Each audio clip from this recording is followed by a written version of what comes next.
Well, thank you very much for doing the Job Prep Prepare for Your Next Job course number 2, the interview.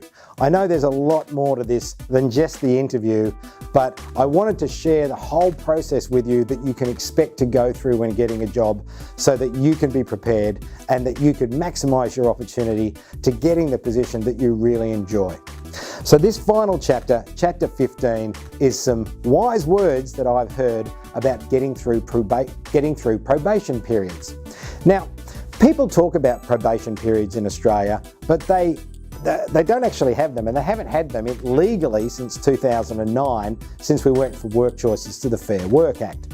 What we now have is a law that says that an employee can be dismissed within their first 6 months of employment with no reason given, and they cannot be challenged under the unfair dismissal legislation. So call it probation, call it no unfair dismissal, it's 6 months. So getting through that 6-month period to make sure that you're secure in your job is really important. And listen, fundamentally, if they don't like you, they're going to fire you. As I said before, people will hire people they like. But that's not exactly a positive way to end the course. So let's look at some of the positives. In the first month, you need to figure out who you need to get to know.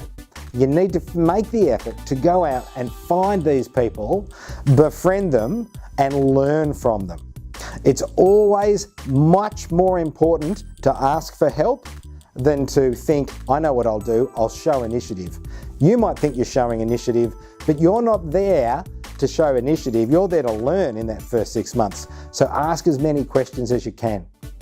Try and fit into the culture, and that means learning the language, making friends, and looking out for and helping others. If you make a promise to someone, you've got to keep it. Also, in that first 6 months, forget about the 9 to 5, right? You need to go hard and you need to arrive half an hour early, stay half an hour late until you are well and truly up to speed. So go hard, figure out quickly what you want, figure out where you can get help from and ask for it whenever required, and make sure that your boss is giving you feedback. This is vitally important. Don't get to the end of the 6 months and be told you're not doing this right, you're not doing that right, and you could have fixed that if you knew there was a problem. So look for feedback. Make sure you know what a job well done looks like. Do work that matters. Don't run around the office trying to look busy and just being a busy fool, and get noticed. Do something that gets you noticed in the first 6 months. Ideally, make it a positive thing if you can.